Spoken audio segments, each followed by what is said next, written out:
by now, most people that have been participating in this class have been through a lot of Texas history. A lot of Texas history. I mean, it's a college level course worth of Texas history. They've seen you talking about the Texas Revolution, but mostly they've seen me talk about everything from Comanches to the Civil War to Texas Rangers to the oil boom. They've had the whole sweep and breadth of Texas history. So the question that repeatedly comes up, and you and I have dealt with it professionally, is Texas exceptional?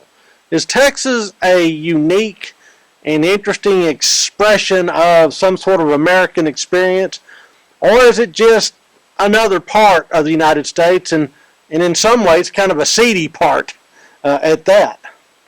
Well, it is certainly part of the United States. There's no denying that. So we're not an independent nation? We're not a whole other country? Not anymore. Not anymore. Which is not to say we don't have a distinct culture. I think it is. I think it's its own state. It's a big state, so it's like one of the biggest states here in the United States. So, yeah, I think it is.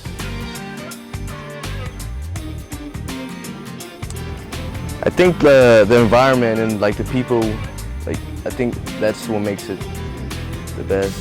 I'd say Texas is exceptional. The culture and the environment is just great. The people are friendly, and everyone will just wave to you no matter where you're at in Texas, except for maybe the bigger cities like Houston or Dallas, but there's an authentic environment no matter where you go. I would say yes, Texas is very exceptional. It's the only state that has ever been independent from the United States, and it has a lot of history. The people from Texas are just one of a kind. They're very friendly, and anywhere else in the United States, if they hear you're from Texas, like they think you ride horses and stuff. It's a great environment, and I'm very proud to be a Texan. So. Yes, Texas is, mainly because we used to be our own country, and that's all that matters. Yes, because of Whataburger. Hell yeah, it is. Our capital's bigger than the United States Capitol, so we're bigger and better than everyone. Is Texas exceptional? That's a really hard question for me. I'm gonna have to say no.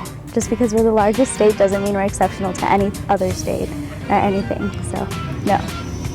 Texas isn't exceptional. Is Texas exceptional? I don't even know why you're asking me that. That shouldn't be a question, right? Yeah, damn straight Texas is exceptional. Texas gets it going. Hell yeah. Yes, because they have a lot of friendly people. Texas is exceptional.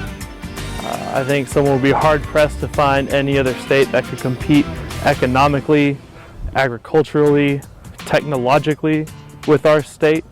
I think Texas is exceptional because Texas has a lot of space. It's always fun. You see a lot of high school football. You see football all the time. We're big in football.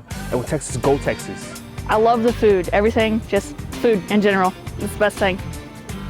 Texas is exceptional because everything's bigger in Texas.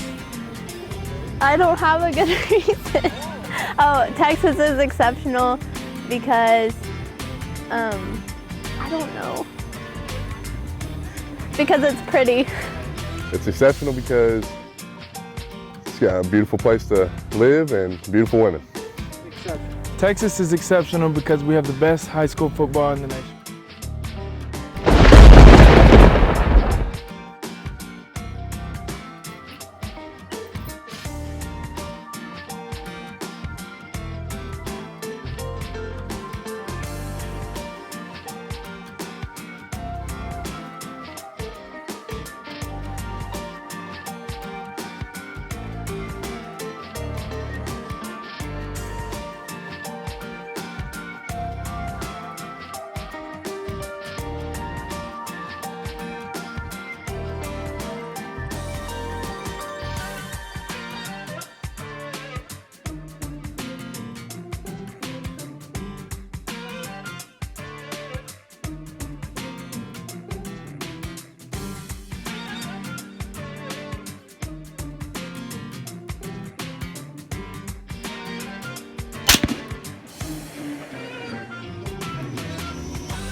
in a number of identifiable ways. Our food, our manner of speech, our manners, modes of transportation.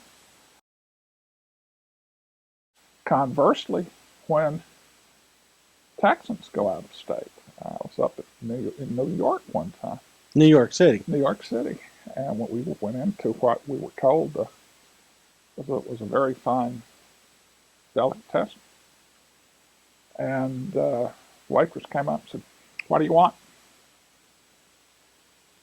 Well, we were taken aback, but we were assured by one of our New York friends that there was no disrespect meant. It was just get on with it. Yeah. What do you want? We're in a hurry. Tell me what you want. Let me take your order. Of course, here in Texas, we don't do it that way.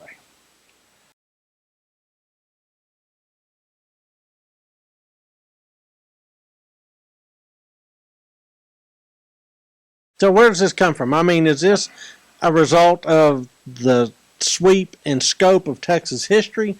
Is this something that's inherited from Southern roots? I think there's some of it that's inherited from Southern roots, but on the other hand, I think, and it may be changing, Don. I don't know. I haven't spent a lot of time in a place like Houston, where the pace of life is faster. All right, so here's one thing that I have kind of picked up over the scope and sequence of this whole course is that Texas is actually experiences several iterations. You've got the sort of heroic age that ends about 1860. You have a post-heroic age in which everybody's looking for the next big thing, but also sort of remembering the past, and that ends about 1920. And then you have this sort of twilight of old Texas, and then after World War II, Texas booms, and all of a sudden the old Texas kind of disappears as the world rushes in, and it becomes less rural, more urban, more industrial. Certainly that. One of the things that made Texas distinct was its trans-culturalism. Trans-culturalism. There's always been people from different ethnic groups and backgrounds. A little aside on that, yeah. I was reading with some amusement some of the controversy going on in higher education today and the need for safe zones and inclusive language and things like that. I know some of your favorite topics, right. I'm sure. But it's interesting how the phrase "you guys" is bridling people because it's not inclusive. It's gender specific. And so my response to that is, well, Texans have always been inclusive because it's always been y'all. Right. You know, we don't focus on the gender. We focus on bringing everybody inside the tent. True. Is that what you're saying? That we've always been transcultural? And for the most part, everybody managed to get along. Why is that? Made accommodation. I think it's necessity. Certainly, in the early days of Texas history, the Tejanos got along swimmingly with the Anglos on the rare occasions that they did get together. They were happy to see them because they had been living up here on the despoblado, the unoccupied sure. land. And God, the idea of neighbors was and allies. So reconcile that old relationship to like the modern La Raza Unida phenomena from the early 70s and sort of the politics of race. Will that play in Texas? In the short run, I think it will. But I think eventually what will be formed are communities of concern. I had an example when I was living in San Marcos. I had a friend who was longstanding Democrat, and this was when President Reagan was running sure. For the first time. And she astounded me when she said, I'm voting for Reagan. I said, well, how is that possible? You're a lifelong Democrat. And she said, yeah, but I'm also a small business person. And I just can't afford to vote for somebody who tells me ahead of time he's going to raise my taxes. And so, that there were a lot of Reagan Democrats. Sure. Well, it's interesting. I ran across this statistic, put it into the class, that Texas is about 1/3 Republican, 1/3 Democrat, and 1/3 Independent. Right. And so that may actually be supporting your idea of communities of concern. So I guess to sum up this entire sweep and scope of a class, Texas is exceptional, yes or no? Exceptional if you define that as different. We are certainly different.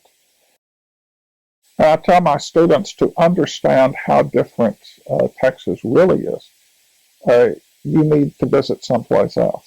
Well, do we do America better than the rest of America? I don't think it's a question of good or better, or we just do it differently. When I was in England, people got excited when they found out that I was from Texas. Well, same here when I went to Bavaria. I mean, they said Bavaria and Texas, two independent nations. And, I just don't expect that people from Minnesota, no disrespect to Minnesota, but people don't talk about the Minnesota mystique. People don't even talk about Idaho exceptionalism. What about California? California, I think a case can be made for California being different. They've always done things their own way. Sure. And New York. And New York and Virginia. Sure. I think we're probably not the only exception. Louisiana. Oh my gosh. Louisiana's unlike any other place on earth. A place that I love. Absolutely. I never lived there, but it's a place that I love to visit. Yeah, absolutely. Because it's so outrageous and so fun. And the inevitable question is, where y'all from? If the answer is Sweetwater, San Antonio, or Houston, or San Antonio, Dallas, you're part of the club. You're part of the club. But if the answer is Colorado or Idaho or Minnesota, you're not part of the club. You ain't from around here, are you? It's not that we're mean to those people, but you're not one of us. Interesting. Well, I guess then I'm going to end this segment with a quote from Will Rogers. Mm-hmm. Will Rogers one time said, "Never ever ask a fellow where he's from. If he's from Texas, he'll tell you. And if he's not, don't embarrass him."